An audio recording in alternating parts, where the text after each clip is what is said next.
At last, after a long and cold winter break for us Formula One fans, car unveiling season has finally come upon us, with Red Bull formally announcing their new partnership with the American-based automotive company Ford.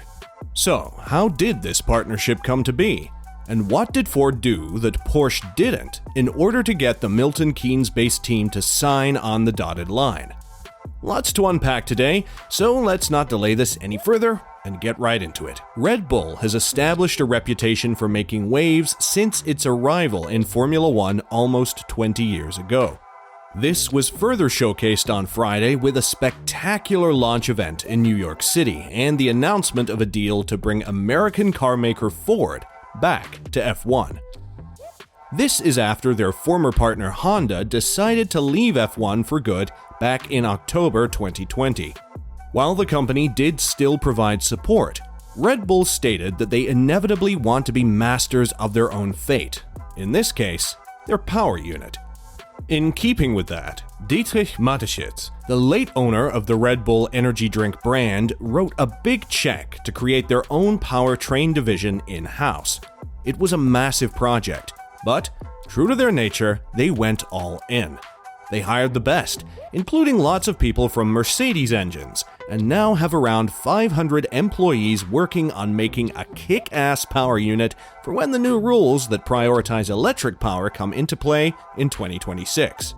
The new regulations, which call for the power units to run on 100% sustainable fuels, is what's got global carmakers all hot and bothered.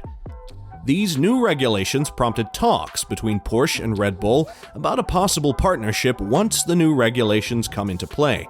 Talks that inevitably fell through due to both parties not seeing eye to eye. When talks with Porsche collapsed, Ford came into the picture. And now, here we are with team boss Christian Horner officially saying that once their deal with Honda ends with 2025, Ford will be taking its place. That contract we have is until the end of 2025. We have a great working relationship. They are an incredible company and, under the current regulations, we will be pushing with Honda all the way until the last race of the 2025 season. Now, with an OEM partner like Ford, our paths are different for the 2026 season. We wish Honda the very best of luck for 2026 as their plans look to crystallize. But between now and then, we will be working very closely and looking to build on the success that we have achieved so far. Horner then went on to explain the benefits this new partnership with Ford will bring to the team. While Red Bull may benefit from their partnership with Ford, I personally think you will benefit as well if you subscribe to our channel so you don't miss out on our uploads. Now, back to Horner. This is a purely commercial and technical deal, so there is no exchange of any shares or participation within the business, Horner revealed.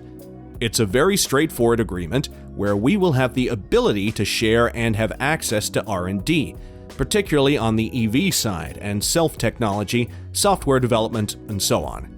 And then on the commercial side, with Ford being so prevalent in the US, as a commercial partner, it enables us to help achieve even more penetration in that market. And to add on to the fireworks during the team's car unveiling this past Friday, the team has yet again kept most of their car's secrets under wraps, as Christian Horner would say that their RB19 will look a lot different once the lights go out in Bahrain. I think the car that we've shown today obviously will be somewhat different when you see it in Bahrain, he said. Today was about launching the team's aspirations for the year ahead. The partners that we have, and of course the exciting announcement with the Ford partnership.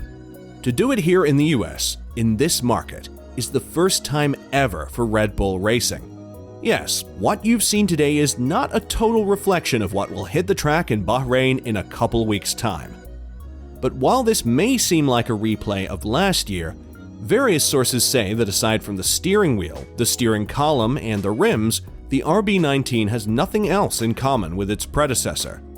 The uncanny similarity, which is just a coincidence because of the strict technical requirements for design and packaging to achieve amazing aerodynamics, also lets them follow Adrian Newey's preferred strategy: keep the design effort under wraps and make it hard for rivals to spot the big upgrades.